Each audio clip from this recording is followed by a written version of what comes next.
Na aula passada vimos onde nasceu o Renascimento e o que ele significou para o mundo.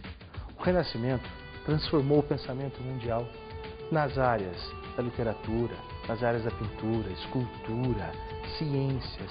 Ele abriu a mente do homem. Com ele ocorreram outros movimentos, o humanismo, o antropocentrismo, o racionalismo, ou seja, as pessoas agora tiraram de foco o teocentrismo e passaram a pensar no homem. O professor Rogério nos explicou o que foi a reforma religiosa, quais as religiões que surgiram e os seus fundadores. As novas religiões que acabam surgindo com a reforma protestante foram o luteranismo, o calvinismo e o anglicanismo, que tiveram como seus líderes Martinho Lutero, João Calvino e Henrique VIII, rei da Inglaterra. Esses três homens, ou essas três pessoas, difundiram ideias que iam contra a Igreja Católica. A Igreja Católica, por sua vez, acabou criando a Contra-Reforma, que trouxe em seu bojo os tribunais da Inquisição, que foram tribunais que levaram pessoas à morte, muitas pessoas, centenas de pessoas condenadas por não professarem a mesma fé. Uma boa aula.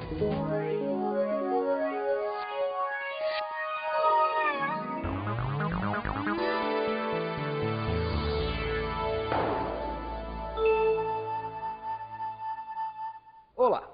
Dando continuidade ao nosso avanço na história temporal. Nós já vimos egípcios, gregos, romanos, mesopotâmios. Hoje nós vamos falar sobre a descoberta do Atlântico. E professor, mas o Atlântico foi descoberto? Querem ver? Recordam-se, lá na antiguidade, quando nós falávamos em egípcios, gregos, romanos, fenícios, assírios, persas, onde que eles faziam o comércio? Faziam comércio no Mediterrâneo. Lembram-se do apelido do Mediterrâneo? Marum Nostrum. Sim, Mar Nosso, em latim. Então, todos esses povos da antiguidade comercializavam através do Mediterrâneo, porque ele liga a África, a Ásia, a Europa. Já observaram no mapa? É aquele pequeno mar que tem bem ao sul da Europa e ao norte da África. Porém, um dia, eles têm que descobrir, eles têm que ir atrás de outras rotas, buscar novas rotas. Para os povos da antiguidade, o Mediterrâneo era o controle de todo o comércio. Por quê? Saíam da Europa, navegavam o Mediterrâneo, desembarcavam na Ásia, da Ásia iam a cavalo ou a camelo, e aí então eles cruzavam o crescente fértil para chegar no Extremo Oriente. Da mesma forma, os egípcios saíam do norte da África, utilizavam-se do Mediterrâneo, chegavam na Europa, traziam e levavam novos produtos. Mas estava na hora de descobrir algo mais. O mundo era muito maior do que aquilo que eles conheciam. Então eles tinham que buscar mais. O planeta, eles tinham que descobrir esse planeta. Mas não era apenas curiosidade. Eles tinham interesse no quê? No comércio. Mas o comércio da antiguidade teve o período da Idade Média que ele praticamente desaparece. Então esse novo momento na história nós vamos chamar de Renascimento Comercial. Ele ressurge, reaparece. Então quer dizer que ele desapareceu, ele deixou de existir? Não. Lembram-se, lá na Idade Média, quando o indivíduo precisava de algum objeto, precisava de alguma coisa que ele não tivesse em seu feudo, ele fazia o quê? Ele trocava. Ele praticava agricultura de subsistência, ele plantava o que ele queria para ele. O que sobrava, ele trocava pelo que ele não tinha. Agora não. O comércio não visa só essa troca. O comércio visa o quê? O comércio visa lucro. Recordam-se? Lá no crescente fértil, quem controlava a região, controlava o comércio. Os egípcios difundiram sua cultura através do comércio. Os gregos expandiram suas terras, seus conhecimentos, através do comércio. Os romanos fizeram guerras para controlarem o comércio. E esses novos homens, de qualquer forma, também querem o comércio. Só que esse comércio ele não surge do nada. Não é alguém que diz, e agora? Surgiu. Não. Lembram-se? Puxa, hoje eu estou com bastante lembram-se. Vamos recobrar o nosso conhecimento, vamos trazê-lo de novo. Vamos utilizar o que nós já aprendemos em nossas aulas de história. Aqueles indivíduos que estavam no feudo, um produzia uma ferradura, outro produzia uma sela, um plantava arroz, o outro a soja, ou o trigo, etc. Cada um tinha sua plantação. Esse indivíduo ele tinha que trocar esse produto em algum local. Aonde que ele ia? Ele ia ao castelo. Um local onde então essas pessoas, os nobres, se reuniam. Então eles se estabeleciam às margens deste castelo, como se fosse uma feira. Ali eles começaram a comercializar. Só que quando eles saíam do castelo e voltavam ao seu feudo, eles tinham que pagar impostos para usar a estrada, a ponte. Ficava caro. Corriam risco de serem assaltados, perderem os seus produtos. Valeria a pena? Não.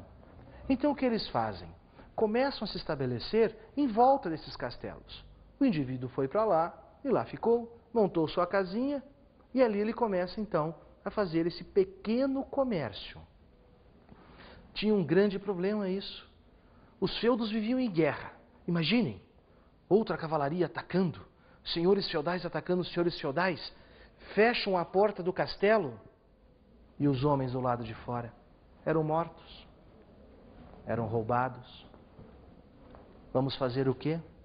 Eles reconstituíam, começavam de novo, até que um dia decidiram falar com o senhor feudal, com o rei, com o nobre, o conde, o barão, e fazer um novo muro, aquele que já existia, e criar um outro, aonde eles pudessem ficar.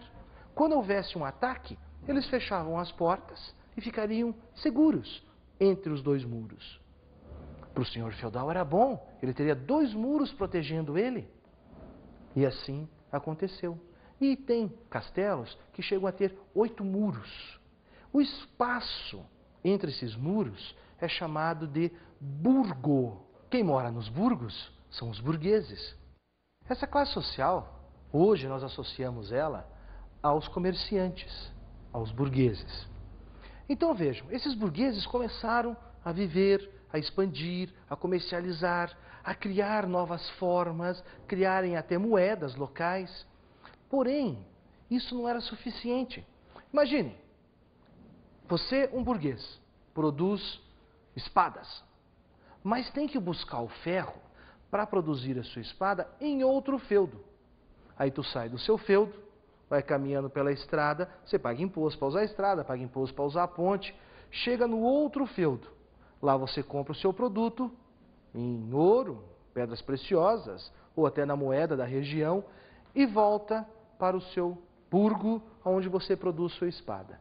E se você for assaltado? Como é que fica o seu lucro, o seu dinheiro? Então eles tiveram uma ideia. Criaram um papel, que naquele papel dizia: este vale X em ouro ou prata. Então o indivíduo pegava aquele papel, ia até o outro feudo ou outro castelo e podia trocar então aquele papel pela mercadoria. Nós damos nome disso, talvez a cheque ou nota promissória, seria o equivalente. Nós vamos observar então aí começa a surgir o quê? Casas que trocam valores, ou o comércio mais acirrado. Mas então esse castelo começou a expandir, esses locais começaram a crescer. Nós vamos ver surgir algo novo agora, o ressurgimento das cidades. Então vejam, essas cidades agora passam o quê? Passam a ser o centro comercial, passam a ser um centro de exposição, passam a ser locais onde as pessoas querem viver, querem morar, querem trabalhar. Então essa Europa vai conhecer, ou vai ressurgir, ou vai reaparecer uma nova forma agora, tanto de governo, como de comércio, como de organização social. Vai surgir essa nova classe social, a burguesia. Essas cidades, então, elas começam a organizar o quê? As feiras. E professor, mas feira? Sim, feira. Como nós conhecemos as feiras? Hoje, a maioria das feiras são o quê? São locais onde se vende lá peixe, carne, alface, cebola, N produtos. Pensem bem, um shopping center não é uma feira? Não temos produtos em exposição? Não temos muitas lojas? Temos. Então, essas feiras na Idade Média, elas terão essa importância. aonde as pessoas terão contato, poderão ver, comprar, vender produtos, mercadorias. Mercadorias estas oriundas de todas as partes do mundo.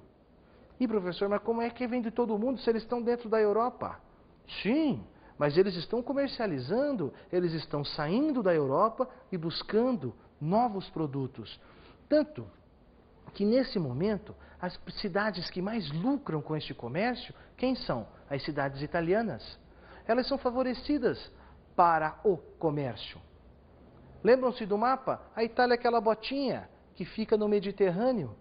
É fácil para eles saírem daquela região e irem à África e à Ásia, utilizando o Mediterrâneo. Lucros, muitos lucros. Porém, acontece um fato em determinado momento, aonde esses comerciantes passam a pagar altos impostos para cruzarem o Mediterrâneo e chegarem na Ásia, chegarem no Oriente, quando um grupo chamado turcos otomanos dominam a região.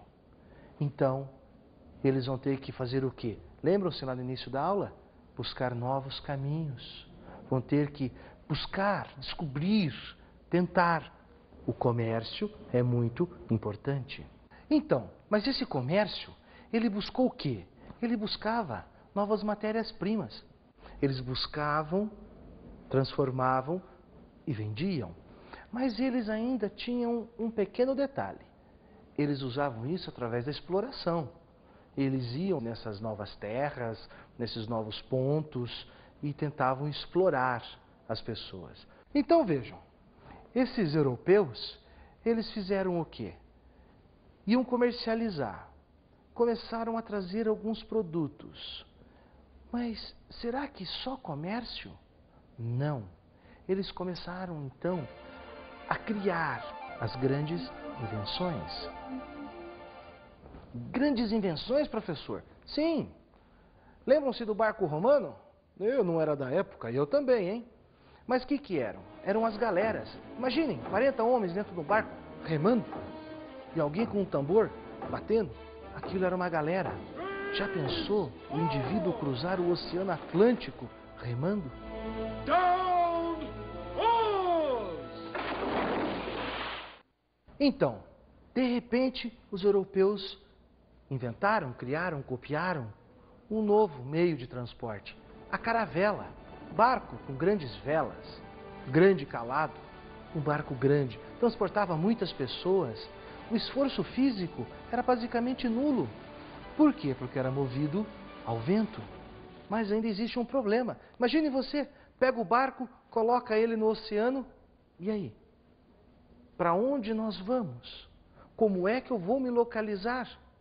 Ah, preciso da bússola.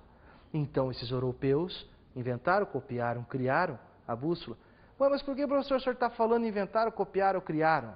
Lembram-se com quem eles estavam comercializando? Com o Extremo Oriente. Vinham de lá muitas das ideias neste período. Se eles copiaram, provavelmente. Bom, então agora eu tenho o barco, eu tenho a bússola, mas e o meu mapa? O que adianta eu saber o que é norte, sul, leste, oeste, mas não saber para onde ir? Aí o indivíduo, um alemão, chamado Johann, ele inventou a imprensa. Ele cria a imprensa com tipos móveis. Então ele começa a fazer o quê? A imprimir novos mapas. Dá para desenhar o mapa agora. Ah, vejam que maravilha. Mas eu vou imprimir aonde o mapa? Interessante, os europeus também trouxeram do Oriente o papel. O papel como nós conhecemos. Ah, então agora está bom. Eu já tenho o navio, eu já tenho a bússola, eu já tenho o mapa. Mas e aí? Eu sei aonde vou. E se quando lá eu chegar, tiver alguém que não goste de mim? Um povo que queira combater? O que eu vou usar? O arco e a flecha? Não vai dar certo. Mas o europeu também trouxe do Oriente a pólvora. Utilizar a pólvora para fazer canhões, para fazer garruchas, armas de fogo. Então agora imagine o poder desses navegantes, o poder desses homens que saem. Eles têm o navio bom para a época, Tem a pólvora, as armas, tem os mapas, eles têm todas as condições de navegarem. Então eles podem agora ir conquistar novas rotas. Eles podem buscar novos caminhos seguros de que os seus conhecimentos são suficientes para arriscarem-se em locais ainda não navegados, em locais ainda não pisados.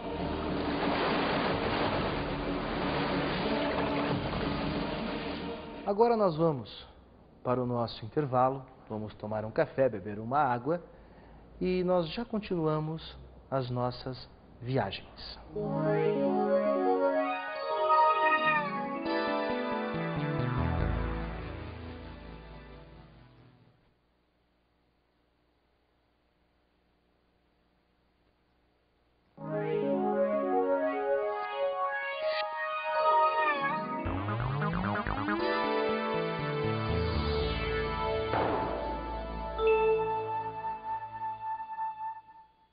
Então agora o homem já inventou o barco, inventou a pólvora, inventou o papel, tem condições plenas de navegar.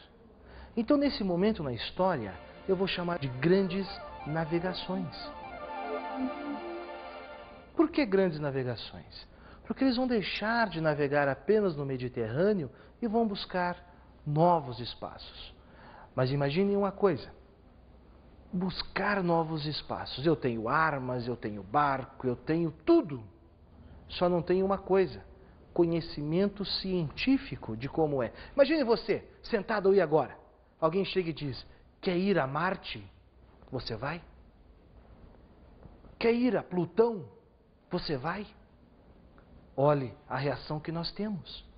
Não é fácil. Então imagine agora aquele indivíduo lá no século XV, XVI, à beira de um porto, alguém convidando ele: vamos navegar este oceano? Será que ele ia? Outra coisa, o modelo do planeta na época era diferente. O planeta é o mesmo, mas o modelo, a ideia que eles faziam era diferenciado. Lembram-se quando vocês já viram a televisão ou foram mesmo à praia? Quando se olha no horizonte, não dá a sensação de que o mar e o céu se unem, formando uma linha reta? Pois eles acreditavam que naquela linha reta acabava o planeta. Ali, o mar caía em forma de cachoeira ou cascata. Lá era habitado por monstros, muitos monstros, que devoravam os barcos. Então vejam, o modelo do universo na época qual era? Planeta quadrado, Sol, Lua, estrelas, tudo o que existe no universo, ou o universo, girava em torno do nosso planeta. E a mão de Deus segurava-o, parado no espaço. Mas esses homens tinham que ter um motivo mais forte para buscarem, para enfrentarem toda essa ameaça, toda a crença na época, toda a ciência da época. Qual era? O caminho marítimo para as Índias. Eles tinham que buscar uma nova rota. Por que buscar uma nova rota, professor? Eles já não iam lá buscar lá os seus produtos? Iam. Mas vejam, quando esses turcos otomanos, recordam-se, desceram e dominaram toda a região da Ásia Menor, os comerciantes italianos que saíam, cruzavam o Mediterrâneo, deixavam o barquinho, pegavam o camelo, o cavalo, cruzavam a região, iam lá na Índia, na China, buscar os seus produtos. Quando voltavam, pegavam os seus barquinhos, iam para a Itália e distribuíam. Para cruzar esse caminho terrestre na Ásia, tinham que pagar impostos. Esses turcos cobravam altos impostos. O produto já era caro. Poucos podiam comprar, nobres e alta burguesia. E o clero, alto clero. Mas e agora? Com o produto mais caro ainda, quem vai comprar? Difícil. Então eles têm que buscar uma nova rota. Têm que buscar um novo caminho para chegar nessas Índias. O primeiro país que começa essa busca, essa procura, é Portugal. As navegações portuguesas. Por que receberam esse nome? Porque são os portugueses quem iniciam. Mas os portugueses queriam o quê lá do Oriente, ou queriam o quê da Índia? É algo que nós chamamos de especiarias. Especiarias nada mais eram do que seda, vidro colorido, tempero. O europeu não conhecia o tempero. Então são produtos que dentro da Europa têm um valor muito grande. Então Portugal começa a buscar sua nova rota, começa a buscar, ele começa a procurar, ele começa a investir nisso. Investir sim. Imagine, vamos fazer um cálculo assim aproximado. Cada 3 caravelas, uma afundava. E era caro. Outra coisa que temos que imaginar também. O marinheiro saía para essa viagem, ele colocava no navio seus tonéis de água. Agora imagine aquela água ao relento. Dia, noite, dia, noite. Será que daqui a uma semana ela está ainda límpida ou vai estar meia verde? Estava verde. Outra coisa, o alimento desse marinheiro também era terrível. Eles usavam uma espécie de bolachão feito de trigo, que depois de alguns dias, quando se quebrava, saíam uns pequenos vermes de dentro, e era aquilo que ele tinha para comer. Então os portugueses colonizaram, ou exploraram, ou descobriram Ilha de Açores, Canárias. No norte da África, começaram a contornar essa África. Ah, professor, então eles só estão viajando em torno da África? Não. Quando eles passavam próximo dessas terras, desses locais na África, eles fundavam feitorias. Mas o que é feitoria? Feitoria é como se fosse um grande depósito, aonde eles, em acordo com os nativos da região, os nativos colocavam mercadoria que interessava aos portugueses ali, e num determinado momento esses portugueses passavam, carregavam seus barcos e levavam essas mercadorias para serem vendidas na Europa. Bartolomeu Dias começa essa expansão do caminho marítimo para as Índias, ou seja, ele começa a viajar em torno da África. Mais tarde, Fernão Magalhães vai então cruzar o Cabo das Tormentas. Por que tormentas? Um local onde existem muitas tempestades. Mais tarde foi rebatizado com o nome de Cabo da Boa Esperança, bem no sul da África, levando assim o caminho para as Índias, aonde acabou sendo descoberta a cidade de Calicut. Mas vejam, descoberta para os europeus, porque Calicut já tinha cidadão, já tinha comércio, tinha uma forma de governo, só que Portugal domina através da força. Então esses portugueses agora estabeleceram o comércio com o Oriente, exclusivo deles. O caminho era controlado por Portugal. Nenhum navio de outra bandeira podia utilizar aquela rota. Era afundado no mesmo momento. Só para a gente imaginar o que era Portugal nesse momento histórico. Seria comparado hoje com os Estados Unidos da América do Norte, em questão militar. Então Portugal determinou que aquela rota era deles. Portugal vai enriquecer, vai ganhar muito dinheiro, vai começar a expandir ou vai começar a demonstrar todo o seu poderio militar.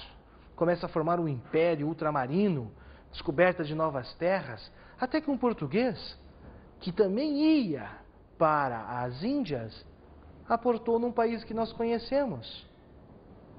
Sabem quem é? Pedro Álvares Cabral. Aportou aqui, descobriu o Brasil. Mas só para pensarmos, o Brasil foi descoberto. Porém, outros países também precisavam desse comércio. Então surge um novo momento. Navegações espanholas.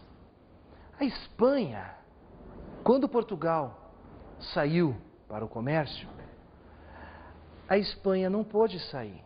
Por que a Espanha não pôde sair? Porque o Império Árabe estava fazendo a sua expansão, dominou uma região da Espanha. Nesse domínio ali, então houve uma guerra interna, ou seja, os espanhóis tinham que expulsar os mouros, os que professavam a fé islâmica, para que depois então eles pudessem sair para navegar. Quando expulsaram os mouros da cidade de Granada, então Espanha decide navegar, ou decide ganhar dinheiro através do comércio marítimo. Mas como buscar novas rotas se o contorno da África era dominado pelos portugueses. O que restava? Buscar outro caminho. Então surge um homem italiano chamado Cristóvão Colombo, que ele dizia que o planeta era redondo, ou de forma geóide, que se ele navegasse sempre em uma única direção cruzando o Atlântico, ele chegaria nas Índias. Convenceu os reis católicos espanhóis. Lhe deram 3 barcos, Santa Maria, Nina e Pinta. E ele foi ao mar buscar novas terras. No dia 12 de outubro de 1492, ele imaginou que tinha chegado nas Índias. Vamos ver o trecho de um filme para ilustrar essa ideia. Silence! Gentlemen, are we here to examine this man's proposal or not? Let us suppose for the moment that the marine detail is right. Senor Columbus, in your opinion then, how long would the voyage be? 7 weeks. 6 during the summer months. Marine detail is wrong. It has been corrected many times over the centuries by the world's finest geographers. Your voyage, Senor Columbus, would take a year. Well, suppose you cross this ocean then, and suppose you reach Asia. What would Spain do there? Trade, Your Excellency. According to Marco Polo, the Kingdom of China is one of the richest of the world. Even the meanest buildings are roofed with gold. Is that all that interests you? Gold? No. I will bring these people to the word of God and make them subjects of Castile and Aragon. Instead of a realm, Spain will become an empire.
Observaram o susto que esses europeus tiveram?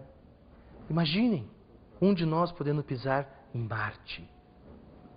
Só que toda essa descoberta, toda essa conquista teve suas consequências. Ocorreram transformações. Na Europa mudou o pensamento. Imaginem, o mundo era quadrado, agora não é mais. Por quê? Colombo provou que não é. Na Europa vai começar a aflorar muitos metais, ouro e prata, tirados da América, explorados na América e levados para lá. As moedas perdem valor. Por que, professor, que perde valor a moeda? Claro, imaginem, muito ouro, muito ouro. Então, o ouro perde o valor. Imagine só, se o nosso dinheiro nascesse em árvore, você iria trabalhar por ele? Ainda essa Europa, ela vai ter mais transformações. O retorno da escravidão. E, professor, mas por que o retorno da escravidão? Sim, na Grécia, em Roma, no mundo antigo era comum utilizar a mão de obra escrava. Durante um período, coibiu-se. Mas agora, quem é que vai trabalhar nessas colônias? Quem que vai tirar a riqueza dessas colônias para o europeu? Eles vão utilizar a mão de obra escrava, indígena e negra. O que mais mudou? Aonde que os europeus comercializavam? No Mediterrâneo. O Mediterrâneo que durante muitos e muitos anos foi a fonte de riqueza da Europa, da Ásia, da África. O Mediterrâneo que era disputa de guerras, confronto de países, de reis, perdeu seu valor. Sim, porque agora o comércio é entre Europa ou as metrópoles, Portugal e Espanha, principalmente com a América. Então, muda o centro comercial do mundo, do Mediterrâneo para o Atlântico. Vejam a importância disso. De repente nós imaginamos, mas o comércio movimentou a história. O comércio até esse momento ele foi tão importante que ele tirou toda a exploração de um oceano, de um mar, passando para outro. A busca disso fez o homem, a busca do lucro, a busca de toda essa riqueza que ele queria, fez esse homem arriscar-se por sua vida, morrer. O comércio. Então vejam como tudo isso transformou e muito a vida do europeu. Bom, hoje nós já viajamos um pouco na história da humanidade.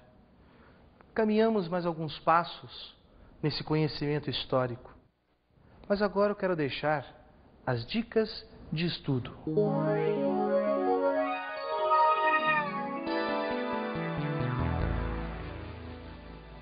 Gostaria que vocês assistissem ao filme 1492, A Descoberta do Paraíso. Vai falar sobre o descobrimento da América, um bom filme. O outro é A Missão. Vejam bem, não é a missão aquela de guerra que aconteceu há pouco tempo. É um filme sobre a catequização dos índios na América. E não esqueçam da nossa apostila e dos nossos exercícios. E até o nosso próximo encontro.